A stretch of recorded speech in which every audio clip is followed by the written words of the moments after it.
Hello everyone, welcome to my YouTube channel. इस video में आज हम डिस्कस करने वाले हैं एसएसटी पेडागोजी का माइक्रो टीचिंग लेसन प्लान, जिसमें कि हम स्किल नंबर 4 को डिस्कस करेंगे। तो स्किल नंबर 4 हमारी कौन सी है? वो है स्किल ऑफ एक्सप्लेनेशन। हिंदी में इसको कहते हैं स्पष्टीकरण कौशल। तो ये हमारी 4 नंबर की स्किल है। इसके साथ ही साथ हम इससे पहले 3 स्किल को और डिस्कस कर चुके हैं, जिसमें कि हमारी फर्स्ट थी शैक्षणिक लक्ष्य लेखन कौशल, दूसरी है हमारी पाठ प्रस्तावना कौशल, तीसरी है प्रश्न पूछने में प्रभावशीलता, और ये जो स्किल है ये हमारी चौथे नंबर की स्किल है, फोर्थ स्किल है स्पष्टीकरण कौशल। ठीक, तो अगर आपने अभी तक इनसे पहले जो 3 स्किल और हैं उनको नहीं देखा है तो वो आप जाके देख सकते हैं मेरे चैनल पे। और वहाँ पे आपको इंग्लिश पेडागोजी के माइक्रो लेसन प्लान और मैक्रो लेसन प्लान जो है वो भी देखने को मिलेंगे। माइक्रो तो ये जो छोटे वाले लेसन प्लान होते हैं इनको कहते हैं। मैक्रो लेसन प्लान जब हमारी 1 मंथ की टीचिंग होती है, जब हम किसी स्कूल में जाते हैं पढ़ाने के लिए 1 महीने के लिए, तो वहाँ पे क्या होता है, हमारे मैक्रो लेसन प्लान बनते हैं, मीन्स बड़े वाले जो टीचिंग लेसन प्लान है वो। तो वो भी आप मेरे चैनल पे जाके देख सकते हैं। तो चलिए हम अपनी इस स्किल को स्टार्ट करते हैं, स्किल ऑफ एक्सप्लेनेशन। तो इसमें सबसे पहले मैंने क्रमांक में 4 डाला है, ठीक है, क्योंकि ये हमारी 4 नंबर की स्किल है। समूह क्रमांक फर्स्ट पड़ेगा क्योंकि ये 4 नंबर की जो स्किल है इसका हमारा पार्ट फर्स्ट है, मीन्स प्लान है ये। फिर है अभ्यासित शिक्षण कौशल। तो इसमें स्किल का नाम पड़ेगा, कौन सा कौशल आप पढ़ाने जा रहे हैं, स्पष्टीकरण कौशल है। ठीक, चक्र है हमारा थर्ड, जिस पीरियड में आप पढ़ाएंगे वो यहाँ पे पीरियड पड़ जाएगा। चक्र मीन्स होता है पीरियड। फिर दिनांक क्या है, डेट, जिस डेट को आप पढ़ाएंगे। समय सीमा हमारी 6 मिनट रहेगी, क्योंकि हमने इस लेसन प्लान को एनसीईआरटी के अकॉर्डिंग बनाया है। तो एनसीईआरटी के अकॉर्डिंग जो माइक्रो टीचिंग लेसन प्लान का जो टाइम ड्यूरेशन होता है वो 6 मिनट का होता है। तो हमने यहाँ पे समय सीमा 6 मिनट लिखा है। प्रकरण है हमारा, टॉपिक क्या है, प्रकरण मीन्स होता है टॉपिक। तो टॉपिक है हमारा पृथ्वी की आंतरिक संरचना, जो कि हमारा सामाजिक अध्ययन विषय से संबंधित है। तो इस टॉपिक को आज हम डिस्कस करेंगे स्पष्टीकरण कौशल के अंदर। तो इससे पहले देख लेते हैं कि इस कौशल के कौन से घटक हैं। तो इसमें फर्स्ट घटक है हमारा स्पष्टीकरण करने की कड़ियों का समुचित प्रयोग। मीन्स आप जब स्पष्टीकरण देंगे, बच्चों को एक्सप्लेन करेंगे, तो कंटिन्यूटी में होना चाहिए, मीन्स एक दूसरे से कोरिलेटेड होना चाहिए। ऐसा नहीं होना चाहिए पहले आपने कुछ समझाया फिर बाद में आपने कुछ समझाया, बीच का आप भूल गए तो समझाया ही नहीं, तो ऐसा नहीं होना चाहिए। ठीक, एक दूसरे से कोरिलेशन होना चाहिए। फिर सेकंड है प्रारंभिक कथनों का प्रयोग। तो हमें प्रारंभिक कथनों का प्रयोग करना है। थर्ड है निष्कर्षात्मक कथनों का प्रयोग। तो निष्कर्षात्मक जो कथन होते हैं हमारे उनका भी प्रयोग करना है। फोर्थ है उपयुक्त शब्दों एवं वाक्यांशों का प्रयोग। मीन्स आप जो भी वर्ड्स यूज करेंगे, वाक्यांश यूज करेंगे, वो उपयुक्त होने चाहिए। ठीक, सिचुएशन के हिसाब से, या आप क्लास में जब पढ़ा रहे हैं तो उस हिसाब से वहाँ पे बिहेव करेंगे, तो आपके उपयुक्त होने चाहिए शब्द और वाक्यांश। फिफ्थ है हमारा स्पष्टीकरण के बीच बीच में प्रश्न पूछना। ये बहुत ज़्यादा इम्पॉर्टेंट है, क्योंकि जब हम बच्चों को पढ़ाते हैं तो हमें कैसे पता चलेगा कि हमारा जो टीचिंग है वो इंटरेस्टिंग है कि नहीं, बच्चे इंटरेस्ट के साथ पढ़ रहे हैं, नहीं पढ़ रहे हैं, बच्चों को समझ में आ रहा है तो नहीं आ रहा है। ठीक, तो इसको हम जानने के लिए क्या करेंगे, बच्चों से बीच बीच में क्वेश्चन पूछेंगे, और अगर बच्चे आंसर दे देते हैं तो इसका मतलब कि हमारी टीचिंग सही है, बच्चों को समझ में आ रहा है और बच्चे इंटरेस्ट के साथ पढ़ रहे हैं। तो हमें क्या करना है, स्पष्टीकरण के बीच बीच में प्रश्न पूछना है, बच्चों से क्वेश्चनिंग करनी है। सिक्स्थ है भाषा में धारा प्रवाह। मीन्स आपकी जो लैंग्वेज है, भाषा जो है वो फ्लुएंट होनी चाहिए। ऐसा नहीं होना चाहिए रुक रुक के आप बोल रहे हैं बहुत ज़्यादा, मतलब बहुत स्लो बोल रहे हैं, बहुत आराम आराम से, तो ऐसा नहीं होना चाहिए। ठीक है, तो धारा प्रवाह होना चाहिए भाषा में, और ऐसा भी नहीं होना चाहिए कि बहुत स्पीड में आपने बोल दिया, बच्चों को कुछ समझ में नहीं आया। ठीक, तो मीन्स क्या है, आपको क्लास के अकॉर्डिंग बोलना है और बच्चों के अकॉर्डिंग बोलना है। फिर लास्ट घटक है हमारा कथनों में तारतम्यता। तो कथन जो है आपके, जो आप बोलेंगे उसमें तारतम्यता होनी चाहिए, कंटिन्यूटी होनी चाहिए। अब देख लेते हैं कि हमारी ये जो स्किल है इसको हमें कैसे प्रिपेयर करनी है। तो इस स्किल में हमने 3 पार्ट में एक्सप्लेन किया है। आप चाहें तो 2 पार्ट में भी एक्सप्लेन कर लेते हैं, अगर आपका जो लेसन प्लान ज़्यादा बड़ा हो रहा है तो 2 पार्ट में भी कर लीजिएगा। तो फर्स्ट पार्ट में हमने एक्सप्लेन किया है सबसे पहले, फिर उसके बाद इसमें हम क्वेश्चन पूछेंगे बीच बीच में। ठीक, तो फर्स्ट पार्ट में है हमारा पृथ्वी की आंतरिक संरचना परतदार है। इसमें मुख्यतः 3 परतें पाई जाती हैं। पहली है भूपर्पटी, दूसरी है मेंटल, तीसरी है क्रोड। पृथ्वी की सबसे पहली परत भूपर्पटी है, जो ठोस परत है। इसमें सिलिका प्लस एल्युमिनियम अधिक मात्रा में पाया जाता है, इसे सियाल परत भी कहते हैं। ठीक, आपने इतना एक्सप्लेन किया। तो इस टाइम बच्चे क्या हैं, छात्र क्रिया में क्या लिखेंगे, छात्र ध्यानपूर्वक सुनते हैं। ठीक, तो इतना आपने एक्सप्लेन किया। इसके बाद आपको कुछ क्वेश्चन पूछने हैं। हमने 2 पूछे हैं, आप चाहे तो 3 भी पूछ सकते हैं, कम ज़्यादा कुछ कर सकते हैं अपने अकॉर्डिंग। तो हमारा फर्स्ट क्वेश्चन है, पृथ्वी की आंतरिक संरचना कैसी होती है? तो बच्चे आंसर दे देंगे, परतदार होती है। नेक्स्ट क्वेश्चन है, पृथ्वी की सबसे ऊपरी परत कौन सी है? तो भूपर्पटी है। ठीक, आपको ये जो क्वेश्चन है, आपने जो पहले एक्सप्लेन किया है उसी से आपको क्वेश्चन पूछने हैं। ठीक, अब इतना हो गया, ये हमारा फर्स्ट पार्ट। अब सेकंड पार्ट में हमने फिर से एक्सप्लेन किया है, फिर उसके बाद फिर क्वेश्चन पूछे हैं। सेकंड पार्ट में हमने क्या एक्सप्लेन किया है, भूपर्पटी के बाद मेंटल होती है।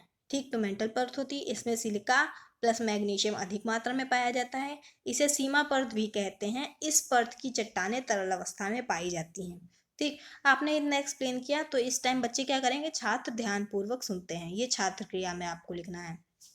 इसके बाद फिर आपको 2 क्वेश्चन पूछने हैं, 2 या 3 आप अपने अकॉर्डिंग कम ज़्यादा कर सकते हैं। हमने यहाँ पे 2 पूछे हैं, आप चाहें तो कम ज़्यादा कर लीजिएगा। फर्स्ट क्वेश्चन है इसमें हमारा, मेंटल परत कौन सी अवस्था में पाई जाती है? तो तरल अवस्था में पाई जाती है। फिर नेक्स्ट क्वेश्चन है, सीमा परत कौन सी है? तो सीमा परत मेंटल परत है। तो ये जो क्वेश्चन है हमारे एक्सप्लेनेशन सही रहेंगे, जो हमने बच्चों को समझाया उसी से हमें कुछ क्वेश्चन पूछने हैं। ठीक, फिर जो थर्ड पार्ट में हमने एक्सप्लेन किया है वो है, पृथ्वी की सबसे आंतरिक परत क्रोड होती है। इस यह परत तरल एवं ठोस दोनों ही अवस्थाओं में पाई जाती है। इस परत में निकेल प्लस फेरस अधिक मात्रा में पाया जाता है, इसलिए इसे निफे परत भी कहते हैं। ठीक, तो फिर एक्सप्लेनेशन के सामने क्या आपको लिख देना है, छात्र क्रिया में छात्र ध्यानपूर्वक सुनते हैं। इतना एक्सप्लेन करने के बाद हमने फिर से 2 क्वेश्चन पूछे हैं। फर्स्ट क्वेश्चन है इसमें हमारा, निफे परत कौन सी है? तो क्रोड परत है। ठीक, बच्चों ने आंसर दिया। फिर सेकंड क्वेश्चन है, क्रोड परत में कौन सी धातुएं पाई जाती हैं? तो निकेल प्लस फेरस। तो आप देख सकते हैं ये स्किल हमारी कंप्लीट होती है। इसमें हमने 3 पार्ट में एक्सप्लेन किया है। आप चाहें तो कुछ, अगर आपका लेसन प्लान ज़्यादा लंबा हो रहा है तो आप 2 पार्ट्स में भी एक्सप्लेन कर सकते हैं। ठीक, या नंबर ऑफ क्वेश्चंस भी कम ज़्यादा कर सकते हैं। और प्रीवियस वीडियो में या प्रीवियस स्किल में हमने डिस्कस किया था प्रयुक्त घटक संख्या। तो प्रयुक्त घटक संख्या क्या होता है, यहाँ पे आप देख सकते हैं प्रयुक्त घटक संख्या। हमने बताया था कि ये जो होते हैं घटक, जो होते हैं हमारी स्किल के, वो हमें यहाँ पे डालने होते हैं। ठीक, आप पूरा पूरा घटक तो नहीं लिख पाएंगे यहाँ पे क्योंकि स्पेस कम है, तो उन घटक के नंबर्स हम यहाँ पे डाल देते हैं। ठीक, और उसको हमें डालना कैसे है, जो आपने क्वेश्चन पूछा उसके अकॉर्डिंग, जो जहाँ पे मतलब आपको लग रहा है कि ये घटक यूज हो रहा है इस क्वेश्चन में, उसके अकॉर्डिंग आप यहाँ पे नंबर डाल देंगे। ठीक, और जो घटक हैं उनके नंबर्स क्वेश्चन के सामने ही पड़ेंगे। जो हमने एक्सप्लेन किया है वहाँ पे घटक के नंबर नहीं पड़ेंगे। आप देख सकते हैं, अब घटक के नंबर नहीं पड़े एक्सप्लेनेशन के सामने, क्वेश्चन के सामने पड़े हैं, इसलिए आपको क्वेश्चन के सामने डालने हैं। तो ये स्किल हमारी कंप्लीट होती है।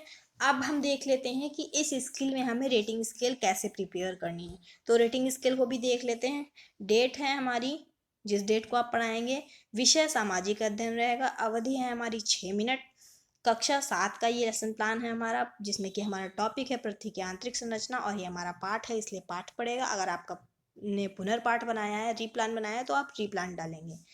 उसके बाद पड़ेगा छात्राध्यापक या छात्राध्यापिका का नाम, ठीक, जिसका लेसन प्लान है ये।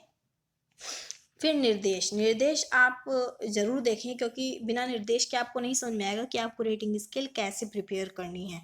अगर आप ये निर्देश दोनों पढ़ लेंगे तो आपको समझ में आ जाएगा कि रेटिंग स्केल कैसे प्रिपेयर करनी है। तो फर्स्ट क्या है, पर्यवेक्षक घटकों के प्रयोग की बारंबारता प्रदर्शित करने के लिए घटक के प्रयोग होने पर टैली लगाएं। ठीक, तो मीन्स आप जब पढ़ाएंगे तो उस पर बेसिस होगा। अगर ये घटक प्रयोग हो रहे हैं आपकी टीचिंग में तो उस हिसाब से यहाँ पे टैली मार्क लगाएगा आपका सहपाठी, आपका साथ वाला, आपका फ्रेंड। नेक्स्ट है, पर्यवेक्षक मूल्यांकन के लिए 7 बिंदु वाली मापनी पर कौशल के घटक प्रयोग की उपयुक्तता निर्धारित करने हेतु उपयुक्त अंक को घेर दें। ठीक, तो आपको करना क्या है, ये जो घटक है ये आपको फिल करके देके जाने हैं अपने सहपाठी को, अपने साथ वाले को। ठीक, पीयर प्यूपिल टीचर को। तो आप जब ये फिल करके देख के जाएंगे और आप टीचिंग करेंगे सामने, तो वो आपकी टीचिंग को देखेगा। ठीक, और उसको जैसा लगेगा वो इवेल्युएट करेगा, मूल्यांकन करेगा। उसको लगेगा कि हाँ ये घटक जो है आपकी टीचिंग में यहाँ यहाँ पे यूज़ हुए हैं, तो उस हिसाब से वो यहाँ पे टैली मार्क लगा देगा। ये हैं हमारे टैली मार्क, जो ऐसे ऐसे करके लगाए जाते हैं लाइंस, वो टैली मार्क होते हैं। तो ये टैली मार्क है। और फिर क्या है, उसी आपकी टीचिंग के अकॉर्डिंग ही उसको टीचिंग जैसी लगेगी कि घटक कैसा कहाँ पे प्रयोग हो रहा है, तो उस हिसाब से रेटिंग स्केल में जो नंबर हैं उनको सर्किल कर देगा। तो ये यहाँ पे 3 घटक हैं, बाकी के घटक ये आगे रहे हमारे। तो ये हमारी रेटिंग स्केल कंप्लीट होती है यहाँ पे। और जो आपका सहपाठी है, जो आपकी रेटिंग भरेगा, वही यहाँ पे समालोचन या सुझाव देगा। जैसे कि इसमें दे रखा है आवाज का स्तर उचित है। दूसरा है प्रारंभिक कथनों का प्रयोग किया गया। ठीक, तो ये 2 कमेंट्स दिए गए हैं इसमें। और वो चाहे तो कुछ ज़्यादा भी दे सकता है, अगर उसको टीचिंग अच्छी लग गई आपकी या कुछ सही नहीं लगा तो उस हिसाब से कमेंट देगा। फिर क्या है इसमें, हस्ताक्षर सहपाठी पर्यवेक्षक, और यहाँ पे उसी के साइन होंगे जिसने आपको ये रेटिंग दी है और कमेंट्स दिए हैं। आपके सहपाठी के यहाँ पे साइन होंगे। डेट आपको खुद फिल करनी होगी, जिस डेट को आप पढ़ाएंगे। और फिर क्या है, हस्ताक्षर शिक्षक परीक्षक। तो हस्ताक्षर शिक्षक परीक्षक में आपके टीचर के साइन होंगे। ठीक है, तो आई होप आपको ये स्किल समझ आई होगी, रेटिंग स्केल भी समझ आ गई होगी। और अगर आपको ये वीडियो अच्छी लगी हो तो इस वीडियो को लाइक करना ना भूलें। साथ ही साथ कमेंट करके ज़रूर बताएं कि आपको ये वीडियो कैसी लगी है। और अगर आपके कोई डाउट्स रह गए हों तो वो भी आप पूछ सकते हैं कमेंट सेक्शन में। और अगर आपने अभी तक मेरे चैनल को सब्सक्राइब नहीं किया है तो जल्दी से मेरे चैनल को सब्सक्राइब कर लीजिए, क्योंकि आगे हम बहुत सारी वीडियोज़ को डिस्कस करने वाले हैं जो कि बहुत ही बेनिफिशियल रहेंगे आपके टीचिंग एग्जाम्स के लिए। ठीक है, तो जल्दी से मेरे चैनल को सब्सक्राइब कर लीजिए और साथ ही साथ बेल आइकन को भी प्रेस कर लीजिएगा, ताकि आगे आने वाली सभी एजुकेशन वीडियोस का अपडेट नोटिफिकेशन आप तक पहुंच जाए। And thanks for watching.